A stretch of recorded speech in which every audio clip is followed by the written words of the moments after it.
Les trois communicateurs, c'est des spécialistes, c'est des professionnels de la matière. Je voudrais inviter Dr Ilalou Atikou, que moi j'appelle le philosophe. Merci de l'applaudir, s'il vous plaît. Le docteur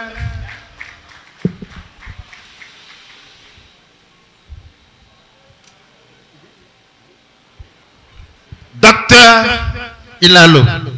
Ben, oui, je l'appelle le philosophe. Montez là-bas, montez tout simplement. Les trois communications vont passer ensemble. Après cela, nous aurons Monsieur Charlemagne Elegbede, avec comme thème le plateau dans le Conseil des départements du Bénin, processus d'une émancipation géopolitique et socio-communautaire. Monsieur Elegbede, venez avec nous s'il vous plaît. J'installe les trois communicateurs ensemble, s'il vous plaît. Les trois communications vont passer ensemble et après cela, on va passer au débat. Ouais. Monsieur Elegbede, venez avec nous s'il vous plaît. Il n'est plus là? Venez avec nous. Ah oui, monsieur Elegbede, ça m'étonnerait. Voilà. Et maintenant, pour la troisième communication, c'est émancipation socio-communautaire du département du Plateau. Quelles actions des jeunes cadres à l'endroit des enfants vulnérables ou en situation d'extrême pauvreté? Avec quelqu'un, c'est Cyril Massa. Toujours avec des réflexions avec du bon français. Je suis fier d'appartenir à ce grand creuset des jeunes cadres du Plateau. Cyril Massa, merci. Merci de vous installer. Alors, chers amis, soyons attentifs. Écoutons-le. Ils ont quelque chose à nous apporter. Et à la fin des trois communications, nous allons poser toutes sortes de questions et nous allons faire le débat. Bonjour, chers cadres du Plateau. Et rien qu'à voir l'auditoire, on est fiers d'être du Plateau. Tous ceux qui ont rangé les vives occupations pour être ici ce matin, nous vous remercions. Je salue la présence auguste des maires du Plateau, de nos frères cadres à divers niveaux et de nos grands frères éminents opérateurs économiques et de nos jeunes frères. Aujourd'hui, nous nous sommes dit qu'il ne faut pas seulement faire des discours, il faut qu'on se veille sur des thématiques d'importance pour notre plateau. Et par rapport à cela, il me revient de vous faire une réflexion analytique sur le phénomène de Magou, dit héros, en d'autres langues, un phénomène très connu dans notre milieu et qui devient de plus en plus un fléau.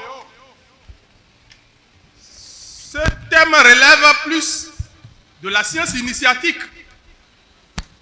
Mais comme je ne suis pas un initié, j'ai essayé de faire une enquête sociologique, socio-anthropologique, et j'ai adopté la méthode descriptive et analytique pour vous présenter le phénomène. Donc, la thématique c'est Magou, héros, un phénomène socio-anthropologique en milieu yoruba. Qu'est-ce qu'on peut en dire? En guise de l'introduction, je vous dirai que dans les sociétés traditionnelles africaines, la femme est au cœur des relations sociales et joue un rôle important dans la dynamique sociale. Ce qui fait que plusieurs cultures de l'Afrique mettent la rigueur à préserver la dignité, la pureté et l'incorruptibilité de la femme dans les relations et les rapports sociaux. Pour parvenir à l'inviolabilité de l'intégrité féminine, les moyens divers sont utilisés. Chaque société, chaque communauté, par son génie organisationnel, sa capacité technologique et ses valeurs éthiques, invente des pratiques qui favorisent le permis, des pratiques qui sanctionnent l'interdit, découragent les tentations et tentatives de déviance par rapport aux normes. C'est dans ce processus sociodynamique qu'est apparu le Magou, ou héros dans les sociétés Yoruba. Que signifie Magou? Quelle est la portée anthropologique, socio-économique et sécuritaire de Magou? C'est à travers ces quelques interrogations, parmi tant d'autres, que nous allons examiner le phénomène. D'abord, c'est quoi le Magou? En définition et clarification conceptuelle, je vous dirais que littéralement traduit en français, Magou ou héros signifie ne monte pas là-dessus. Magouérier. Dans le registre du langage injonctif Yoruba, ça fait l'interdiction de poser un acte, celui de monter sur quelqu'un, sur quelque chose, celui de grimper aussi.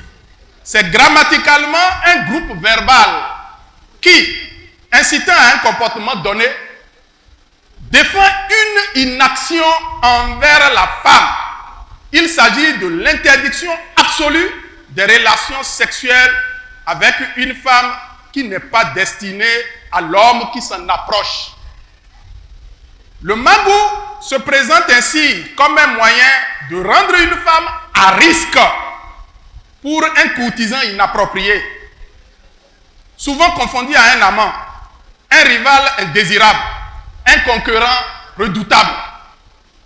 Dans la pratique, il se manifeste comme un piège, une mine posée sur la femme pour attraper et punir ceux qui rôdent autour d'elle et qui osent coucher avec elle ou simplement violer son intimité.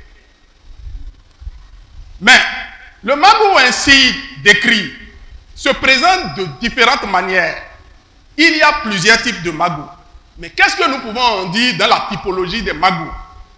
Dans la typologie des Magous, nous dirons que le Magou, employé comme un moyen endogène, magico-mystique, pour maintenir la femme dans les liens de la fidélité et de la loyauté à un homme, se présente sous diverses formes. Nous en avons recensé deux types avec des variantes catégorielles. Le premier type, il y a des Magous de type matériel et des Magous de type immatériel. Le Magou de type immatériel, il est fait de matière et se manifeste par une forme saisissable au sens humain, le toucher, la vision, l'odorat, etc. Il est alors porté par un support qui peut être solide, liquide ou fluide. Les variantes de Magou matérialisées que nous avons pu observer se présentent sous forme de cordes tissées, de bâtons maculés de taches ensanglantées saupoudrées de poudre blanche et noire. Il y a aussi des poudres noires résultant de la calcination de plusieurs ingrédients dans les feuilles, les éléments organiques d'animaux et bien d'autres choses. On note également dans la catégorie des Magous matériels des potions faites de mixtures d'herbes et de substances diverses. En dehors de tout ce que nous venons de citer, il y a des objets divers, comme le cori serti d'ingrédients, les talismans faits de peaux d'animaux, les chicottes, des peaux d'animaux, les chicottes, des couteaux ou autres objets tranchants, les collards, l'eau simple et autres aliments qui constituent des supports de Magou de type matériel. En dehors des Magous de type matériel, il y a des Magous de type immatériel. Le Magou de type immatériel, il s'agit de la catégorie des Magous qui n'ont pas de support matériel. C'est pour la plupart des Magous portés par des formules incantatoires, des rituels au cours desquels rien n'est administré à la femme avant qu'elle ne se retrouve dans le lien du minage de son intimité sexuelle. Qu'il soit matériel ou immatériel, quel est le mode d'emploi du Magou? Le Magou, comme nous l'avons montré, est un procédé de minage de la femme pour préserver son intimité de l'assaut de ceux qui n'en ont pas droit, ou même parfois pour miner les ayants droit, pour éliminer les ayants droit afin de récupérer la femme ou simplement de la libérer. Pour poser cette mine, Les pratiquants de magou opèrent en fonction de la nature du magou. Pour ce qui est du magou matériel, il est noté que le support du magou doit entrer en contact avec la femme, avec le corps de la femme, ou tout au moins l'approcher. S'agissant de magou porté par un cordon de fil tissé, il faut discrètement l'étendre en un endroit et amener par la ruse la femme à l'enjamber, c'est-à-dire passer dessus. Dès lors, la femme la possède instantanément. Le magou porté par le bâton, il n'est pas enjambé, mais il peut atteindre la femme juste en tendant le bâton dans sa direction, à une certaine distance de proximité, ou carrément en essayant de la toucher légèrement dans la partie de son corps en dessous du nombril. Pour ce qui concerne le magou en poudre, il y en a qui doivent être en contact du sang de la femme par le biais des cicatrices. Souvent, ces cicatrices sont souvent faites au bas du ventre. Il y en a également qui est répandu dans un milieu ou sur un objet que la femme, par où la femme peut entrer en contact avec la poudre. Il y a également de la poudre qui, en une petite pincée dans l'eau de bain de la femme, la rend minée. Le magou, qui sont portés par les objets tranchants comme le couteau ou le coupe-coupe, s'emploie par le tracé par terre d'une ligne que doit franchir la femme en la traversant. Concernant les magous de type immatériel, il faut retenir que le toucher du corps de la femme ou sa proximité ne sont pas nécessairement exigés avant que la femme ne soit minée. Une formule incantatoire prononcée avec le nom de la femme, un rituel fait avec sa photo suffisent pour faire posséder la femme du magou. Mais que la femme soit possédée du magou matériel ou immatériel, comment le magou se manifeste dès que la mine est contactée? La manifestation du magou, une fois miné, le magou posé sur une femme, il est attendu qu'elle explose en tant que mine sur un homme indélicat qui s'aventurait à violer l'intimité de la femme. Alors quand le piège de magou se referme sur un homme, comment le remarque-t-on? Les manifestations du magou dépendent de la charge programmatique magico-mystique de la mine et du facteur déclencheur des mots. Par exemple, il y a des magous qui ne se déclenchent pas immédiatement que l'homme est tombé dans le piège. Ils constituent des bombes en attente de l'incident déclencheur.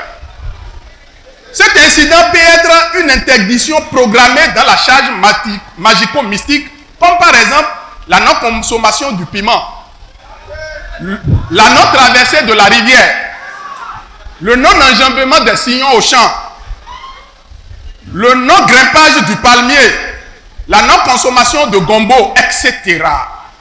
Les interdictions qui sont souvent programmées sur un acte sont souvent les interdictions de la charge mystico-magique de magou sont souvent programmées sur des actes courants que les victimes pourraient poser sans aucune méfiance et surtout mues par l'habitude et les activités quotidiennes. En dehors de l'événement déclencheur qui détermine la manifestation du magou, il y a aussi la courbe de l'évolution. Ce que nous désignons ainsi par une courbe de l'évolution est une période de latence programmée pour que le magou ronge silencieusement la victime jusqu'à un niveau de pic où le mal découvert notoirement est souvent irrémédiable. Le magou ainsi programmé se signale tout au long de la progression par des malaises que la victime ne prend pas au début pour de graves atteintes maladives.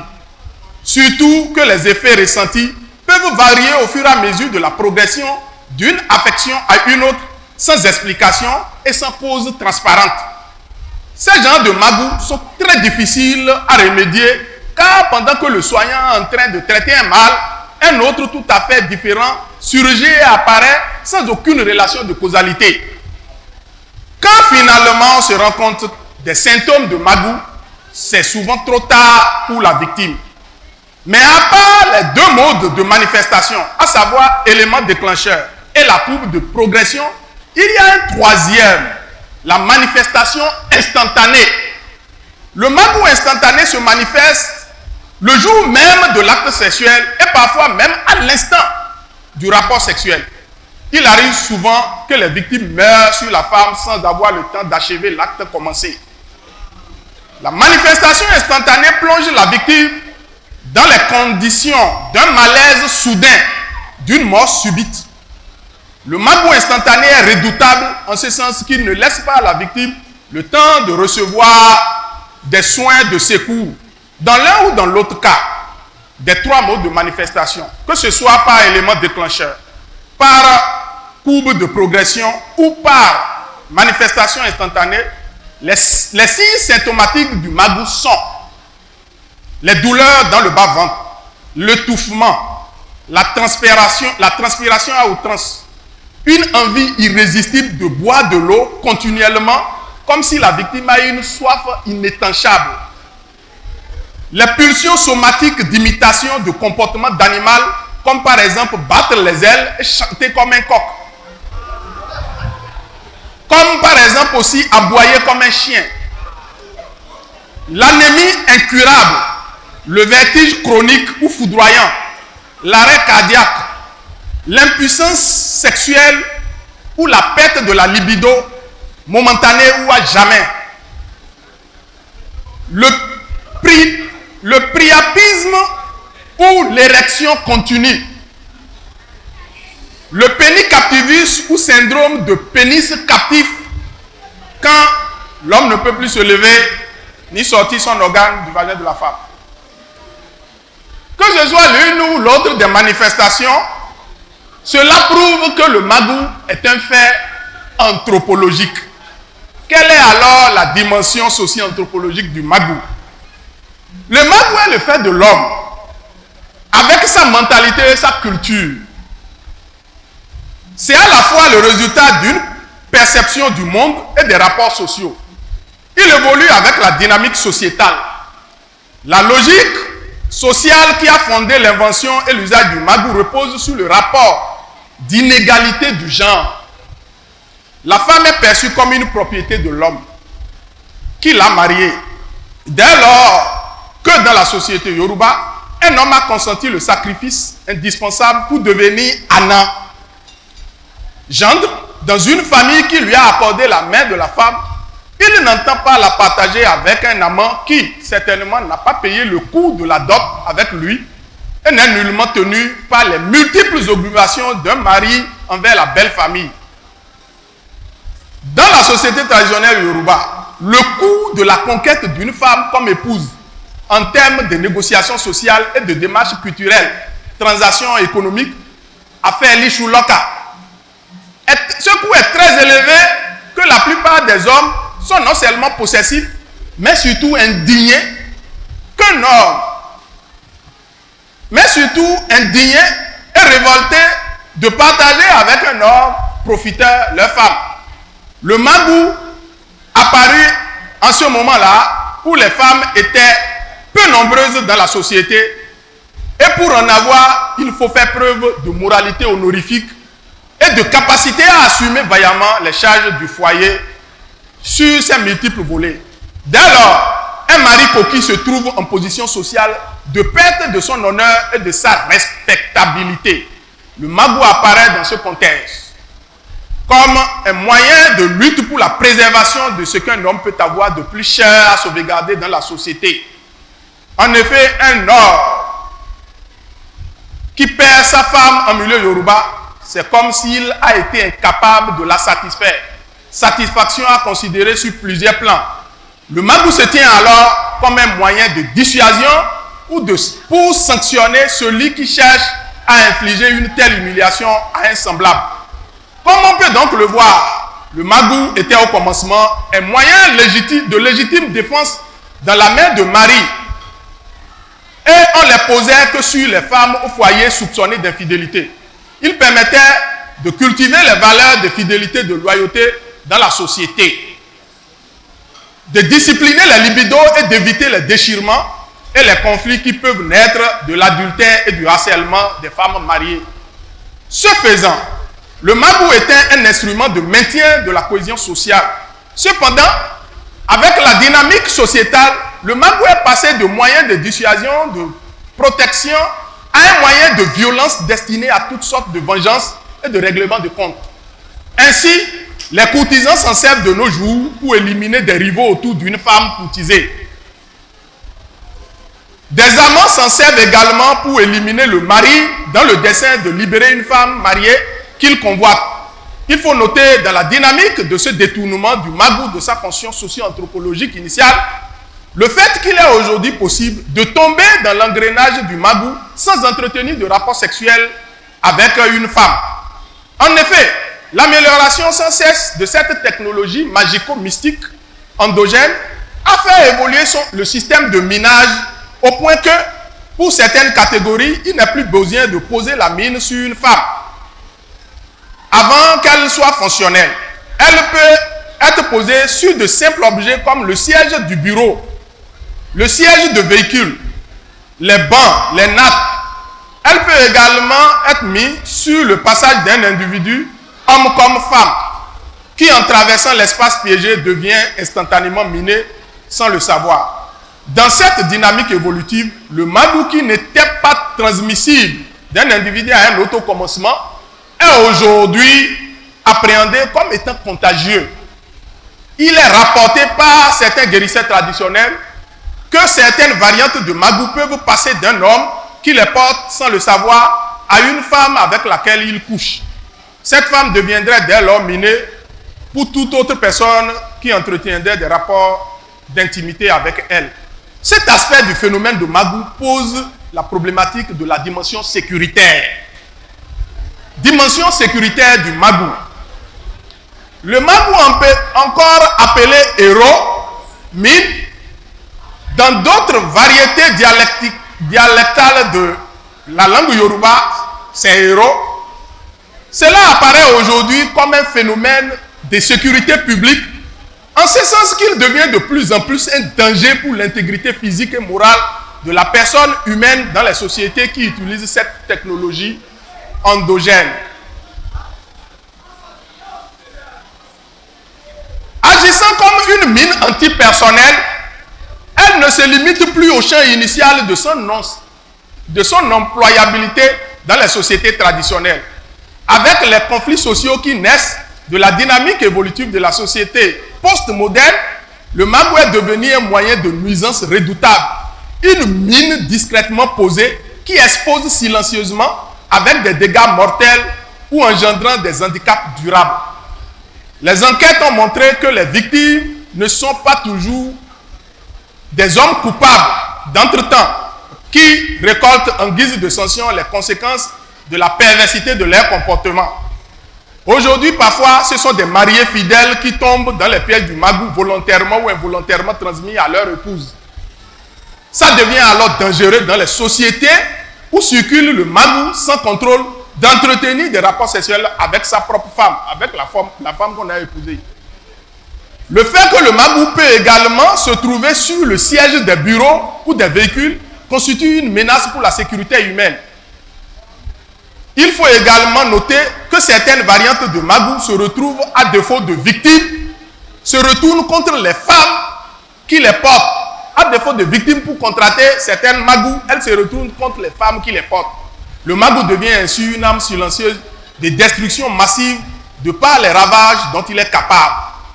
Ces ravages du Magou font du Magou un phénomène inhibiteur des facteurs de la dynamique économique dans la société. D'où il est important de montrer la dimension socio-économique du Magou. Dans ce registre, nous pouvons dire que dans le jeu des relations et transactions sexuelles dans les sociétés Yoruba, le Gbadjoumou ou Gbadjouma, une personne de visibilité sociale remarquable de par son influence économique et sociale, est souvent la préférence des femmes. D'ailleurs, il n'y a pratiquement pas de Gbadjouma en dehors de la célébration des femmes. Si les femmes ne vous célèbrent pas, vous n'êtes pas Gbadjouma.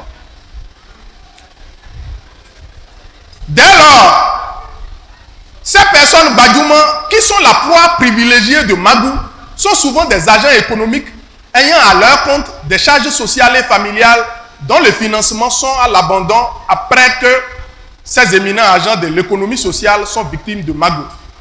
de nombreux foyers sont détruits et des enfants livrés à la misère et à l'incertitude de l'avenir après que le père de foyer a été victime de magou.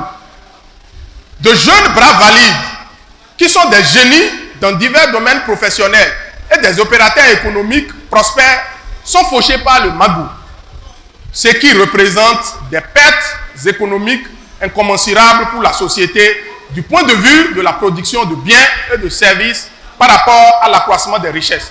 Les femmes qui sont également des acteurs de production de l'économie sociale subissent les actes de magou en termes de perte de vie ou des handicaps durables. À tout cela, il faut ajouter les dépenses que génère le soin de divers maux qui surgissent au déclenchement de la maladie du magou. Ces dépenses ruinantes constituent des capitaux en perte qui auraient pu servir à des fins d'investissement économique générateurs de revenus.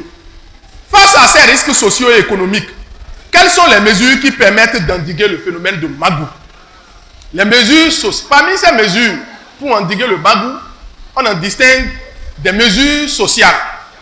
Au rang des mesures sociales, il y a les premières mesures qui sont générées par la société elle-même, en prévoyant la production de la technologie antidotique de magou. Il y a des antidotes pour magou. En effet, s'il est vrai que certains magous sont redoutés, ne pas avoir de remède, de nombreux autres ont par contre des antidotes qui permettent d'arrêter les ravages de cette technologie endogène magico-mystique lorsque le mal est diagnostiqué et soigné à temps par des spécialistes compétents. Par mesure de prudence, les antidotes de magou sont présents dans certaines communautés et familles au niveau des sages. Et face à toute malaise suspect, on administre d'abord, pour parer à toute éventualité, l'antidote de magou. Il y a fondamentalement deux méthodes traditionnelles pour apporter la parade au magou. Il s'agit des procédés préventifs et des procédés curatifs. S'agissant de la prévention, il y a des moyens traditionnels qui, lorsqu'ils sont mis en œuvre, permettent de savoir que le magou est présent sur une femme et de l'éviter. Ça se manifeste souvent par la perte subite de l'érection au moment de passer à l'acte. Ça peut aussi se signaler par la perte de la libido. À chaque fois qu'on se retrouve en présence de la femme, et par de fréquents obstacles qui empêchent la réalisation des rendez-vous. Dans l'un ou dans l'autre cas, l'utilisateur de ces moyens de prévention doit exercer la vigilance et savoir décoder les signes indicateurs du danger.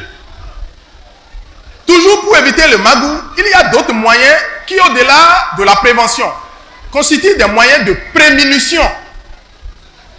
La prémunition est l'ensemble des procédés qui permettent d'entrer en contact avec le magou sans le contacter.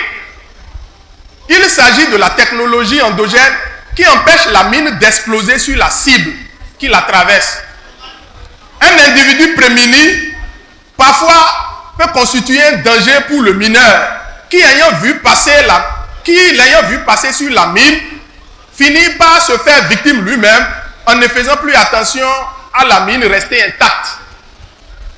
En dehors de ces moyens de prévention-prémunition, il y a la seconde alternative que représentent les moyens curatifs. Il s'agit à ce niveau de toutes les procédés de production magico-mystique orientées vers la guérison de la maladie de magou une fois que c'est déclenché. Bien souvent, il prévaut une méfiance à l'égard de la médecine occidentale par rapport au magou. Néanmoins, certains guérisseurs conseillent, une fois l'antidote de magou administré, des apports médicaux en termes de médicaments régénérateurs de l'énergie et de réparation de quelques dommages organiques. À toutes ces mesures sociales, il faut ajouter l'interdiction de l'usage du magou au sein de certaines communautés. Dans ces communautés, tout individu qui viole le tabou de l'interdiction du magou s'expose à des sanctions mystiques. Vu l'ampleur de ces mesures réparatoires, il est indispensable de se pencher sur le regard du droit sur le magou. Le magou, le droit, quel rapport?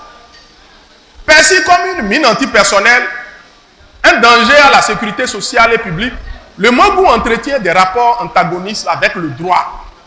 Il viole les principes législatifs et réglementaires régissant les droits de l'homme et particulièrement les droits de la femme. En effet, cette mine est très souvent posée sur une femme sans son consentement. Puis ça lui fait causer des dommages à autrui sans le vouloir. Dans la chaîne des responsabilités liées au phénomène du Magou, le poseur de mine apparaît doublement criminalisé. Il résulte de son acte que la femme est chosifiée, qu'il n'y a aucun égard pour le respect de son droit à l'égalité de la personne humaine, ni à l'équité du genre. Non seulement l'usage du Magou viole ces principes fondamentaux du droit international et national, mais en plus il tombe sous la législation sanctionnant au Bénin les actes de nuisance par voie occulte magico-mystique. Par conséquent, on peut déduire que celui qui utilise le Magou s'expose à la rigueur de la loi. Nul n'ayant le droit de se faire justice, toute victime de Magou, dans la mesure où elle peut établir les preuves, peut poursuivre le mineur devant la justice. Au regard de ces multiples dimensions du phénomène Magou, on peut se demander quels sont les enjeux et perspectives dans nos sociétés en mutation permanente accélérée. C'est sur cette interrogation perspective que nous allons conclure en disant: produit au commencement pour être une arme de dissuasion des comportements pervers de la femme et de ses harceleurs, le Magou est vite devenu une technologie magico-mystique dangereuse aux mains des sans-foi ni loi. Les secrets qui couvraient les recettes de sa réalisation, ainsi que la sagesse qui guidait son emploi, ont vite déserté le forum.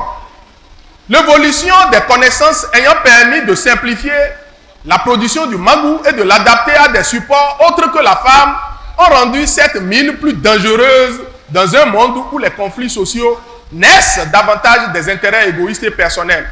Dès lors, le Magou a basculé dans le registre des règlements de compte et loin de sa fonction anthropologique initiale. Sorti du contexte culturel et social de sa production, le Magou est comme une arme nucléaire dans les mains de ceux qui n'ont aucune conscience de la gravité de sa dangerosité. Dans un monde où les femmes sont protégées par le droit, où elles disposent de leur corps, dont personne ne peut jouir sans leur consentement, il urge de sensibiliser les populations sur le caractère rétrograde, illégal et illégitime de l'usage du Magou. Il faut également promouvoir les sanctions sociales contre le Magou, ainsi que la production des solutions antidotiques. Cela implique de l'appui à l'amélioration des connaissances scientifiques et initiatiques sur le Magou. Les gardiens des traditions constituent, dans le plan stratégique de l'atteinte de ces objectifs, des acteurs sur lesquels il faut s'appuyer. La vulgarisation des textes législatifs et réglementaires à caractère répressif vis-à-vis du phénomène de Magou permettra aussi d'éveiller ceux qui sont tentés par l'usage de cette mine, de savoir quelles sont les répressions auxquelles ils sont exposés. Face au développement de nouvelles alternatives sexuelles, telles que l'homosexualité, la bisexualité, le transgérisme et le lesbianisme, etc., on se demande aujourd'hui comment la technologie magico-mystique du Magou va évoluer pour s'adapter à ces nouveaux phénomènes. C'est là une nouvelle piste d'enquête et d'étude à explorer pour davantage mieux cerner le phénomène de Magou. C'est sur cette perspective que je vous laisse en apprenant.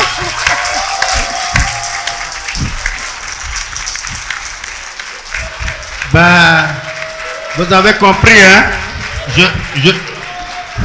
Vous avez compris, c'est le docteur Ilalo, le philosophe. Ah oui, c'est le docteur philosophe. Je m'inquiétais parce que Daniel Changodina, l'un des meilleurs animateurs du forum, n'était pas là. Et Abil aussi s'inquiétait. Abil Tout le monde s'inquiétait. Tout le monde s'inquiétait.